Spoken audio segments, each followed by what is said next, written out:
Cipher کا سارا case he 28 کا ہے، تو یہ اپنے چلان میں 27 تاریخ کا وقوع بنا کے کیسے چلان کر سکتے ہیں؟ اطہر من اللہ نے کہا کہ اصل سائفر تو وزارت خارجہ میں ہے، اگر وہ باہر گیا ہے تو یہ دفتر خارجہ کا جرم ہے، سائفر کو عوام میں زیر بحث نہیں لایا جا سکتا۔ وکیل سلمان صفدر نے کہا کہ شاہ محمود قریشی نے تقریر میں کہا کہ وزیر اعظم کو سازش کا بتا دیا ہے، حلف کا پابند ہوں۔ اس بیان کے بعد شاہ محمود قریشی 125 دن سے جیل میں ہے۔ سلمان صفدر نے کہا کہ سابق وزیر اعظم نے جلسے میں کہا تھا میرے پاس یہ خط سازش کا ثبوت ہے، جلسے میں کہیں نہیں کہا کہ سائفر میں کیا ہے اور کہاں سے آیا ہے۔ ایک طرف کہتے ہیں سائفر پبلک کیا، ساتھ ہی کہتے ہیں ان کیمرہ ٹرائل ہونا چاہیے۔ اطہر من اللہ نے استفسار کیا کہ سابق وزیر اعظم کو جیل میں رکھنے سے معاشرے کو کیا فائدہ ہوگا؟ سلمان صفدر نے کہا کہ دفعہ 164 کا بیان ملزم کا اعترافی بیان ہوتا ہے۔ اعظم خان کے اہل خانہ نے ان کے گمشدگی کا مقدمہ درج کروایا۔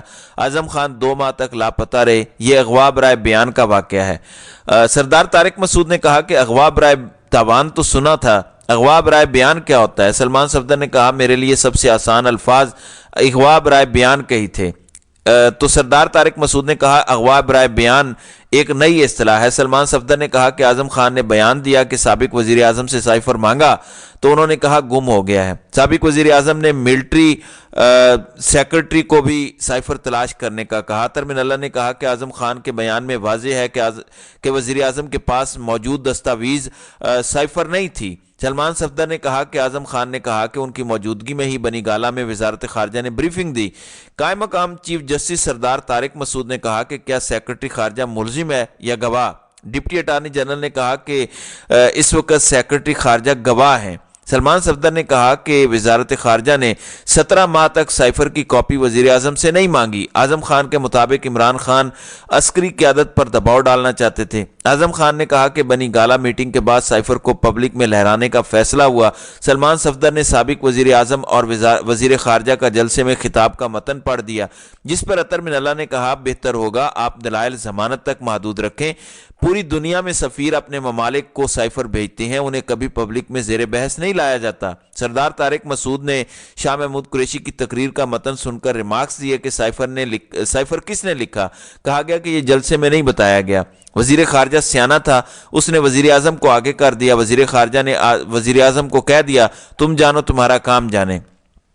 جسٹس اطہر من اللہ نے کہا کہ الیکشن آنے والے ہیں اور عمران خان ایک سیاسی لیڈر ہیں، یہ بتائیں کیا ان کے باہر آنے سے سوسائٹی کو کوئی خطرہ ہے؟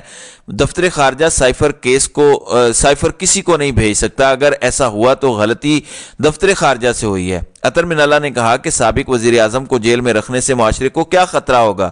تفتیشی افسر نے اعظم خان کی گمشدگی پر کیا تحقیقات کی؟ سلمان صفدر نے کہا کہ اعظم خان کا بیان دباؤ کا نتیجہ ہے، تفتیشی افسر نے کوئی تحقیقات نہیں کی۔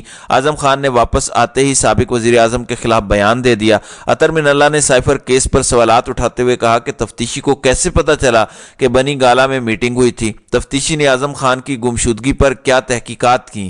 دفتر خارجہ سائفر وزیر اعظم کو بھی دے سکتا ہے، سائفر باہر گیا تو غلطی دفتر خارجہ کی نہیں ہے۔ الیکشن آنے والے ہیں اور بانی پی ٹی آئی بڑے سیاسی لیڈر ہیں، یہ بتائیں کیا ان کے باہر آنے سے سوسائٹی کو خطرہ ہے؟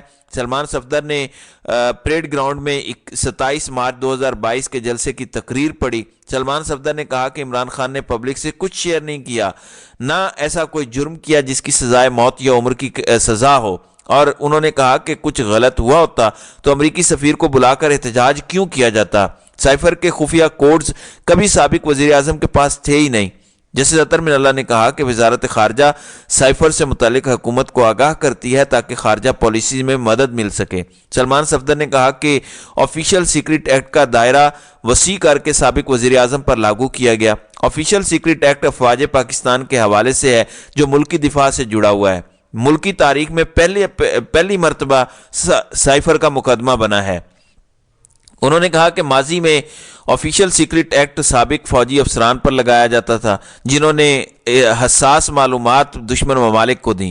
وزارت خارجہ کے اپنے پروٹوکولز ہیں، ان قانون کے اطلاق کوہوٹا پلانٹ کی تصاویر دشمن ملک کے ساتھ شیئر کرنے پر ہوتا ہے۔ آفیشل سیکرٹ ایکٹ 100 سال پرانا قانون ہے جو سنگین جرائم کے کیسز میں استعمال ہوتا ہے۔ وکیل عمران خان نے کہا کہ اسلام آباد ہائی کورٹ نے اپنے فیصلے میں مختلف بھارتی فیصلوں کے حوالے دیے۔ یہ اپنی نوعیت کا پہلا کیس ہے جو کہ سابق وزیر اعظم اور وزیر خارجہ کے خلاف بنایا گیا۔ سائفر وزارت خارجہ سے آیا، پروسیکیوشن کے مطابق ان کا سیکیورٹی سسٹم رسک پر ڈالا گیا۔ وزارت خارجہ نے سائفر سے متعلق کوئی شکایت نہیں کی۔ سلمان صفدر نے کہا کہ سابق وزیر اعظم کو سیاسی انتقام کا نشانہ بنایا جا رہا ہے۔ رانا ثناء اللہ نے بطور وزیر داخلہ FIA کو تحقیقات کرنے کا کہا۔ عطر من اللہ نے کہا کہ سائفر کوڈز کی صورت میں آتا ہے، وزارت خارجہ کبھی بھی کوڈز پر مبنی سائفر وزیر اعظم کو نہیں دیتا۔ وزارت خارجہ وزیر اعظم کو سائفر کا ترجمہ یا اس پر بریفنگ دیتی ہے۔ سلمان صفدر نے کہا کہ سائفر اس وقت بھیجا جاتا ہے جب کوئی اہم بات وزارت خارجہ کو بتانا مقصود ہو۔ سائفر کوڈز ہر ماہ تبدیل ہوتے ہیں۔ سائفر کا انگریزی ترجمہ متعلقہ لوگوں تک پہنچایا جاتا ہے۔ یہاں پر جسٹس منصور علی شاہ نے ایک اہم سوال پوچھا کہ سائفر معاملے پر غیر ملکی قوتوں کو کیسے فائدہ پہنچا؟ جو دستاویزات آپ دکھا رہے ہیں اس کے مطابق تو غیر ملکی طاقت کا نقصان ہوا ہے۔ اس پر عطر من اللہ نے کہا کہ کیا حکومت 1970 اور 1977 والے حالات چاہتی ہے؟ کیا نگران حکومت نے آپ کو ضمانت کی مخالفت کرنے کی ہدایت کی ہے؟ ہر دور میں سیاسی رہنماؤں کے ساتھ ایسا کیوں ہوتا ہے؟ سابق وزیر اعظم کے جیل سے باہر آنے سے کیا نقصان ہوگا؟ عطر من اللہ نے کہا کہ اس وقت سوال عام انتخابات کا ہے، اس وقت عمران خان نہیں، عوام کے حقوق کا معاملہ ہے۔ سابق وزیر اعظم پر جرم ثابت نہیں ہوا، وہ معصوم ہیں۔ دوبارہ سنیں، سابق وزیر اعظم پر جرم ثابت نہیں ہوا، وہ معصوم ہے۔ اس پر رضوان عباسی نے کہا کہ بھارت میں سائفر لہرانے پر بہت واویلا ہوا تھا۔ عطر من اللہ نے کہا کہ کل بلوچ فیملیز کے ساتھ جو کچھ ہوا اس پر واویلا نہیں ہوا۔ عطر من اللہ نے کہا ایک طرف آپ کہتے ہیں کہ مقدمہ ان کیمرہ چلے گا، دوسری طرف آپ تمام گواہان کے بیانات پڑھ کے سنا رہے ہیں۔ تو جسٹس منصور علی شاہ نے کہا کہ سزائے موت کی دفعات عائد کرنے کی بنیاد کیا ہے وہ واضح کریں۔ ابھی تک کسی گواہ کے بیان سے ثابت نہیں ہو رہا کہ کسی غیر ملکی طاقت کو فائدہ ہوا ہو۔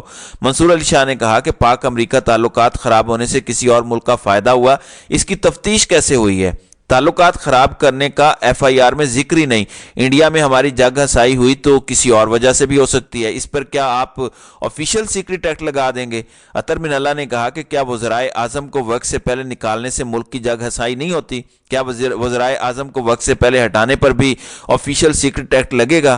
عدالت نے کہا کہ جس طریقے سے آپ معاملات چلا رہے ہیں اس طریقے سے چیزیں نہیں چلتی، آپ کو ہر صورت آئین اور قانون کے مطابق چلنا ہوتا ہے۔ بہرحال بڑی لمبی اہم سماعت ہوئی، اس میں رضوان عباسی جو بڑے پروسیکیوٹر بنے پھرتے ہیں ان کے پاس بات کرنے کوئی نہیں تھی، شاہ محمود قریشی کے وکیل نے بھی بحث کی، اور اس طرح سے سپریم کورٹ آف پاکستان نے شاہ محمود قریشی اور عمران خان کی ضمانت 10-10 لاکھ مچلقوں کے عوض منظور کی ہے۔ اب چونکہ شاہ محمود قریشی کی ضمانت منظور ہو گئی ہے تو پہلا فیصلہ جو ہے وہ کالعدم ہو گیا ہے اسلام آباد ہائی کورٹ کا، اور 1 مہینے میں ٹرائل مکمل کرنے کا فیصلہ ہوا ہے۔ اب دیکھتے ہیں کہ اس حوالے سے مزید آگے کیا ہوتا ہے۔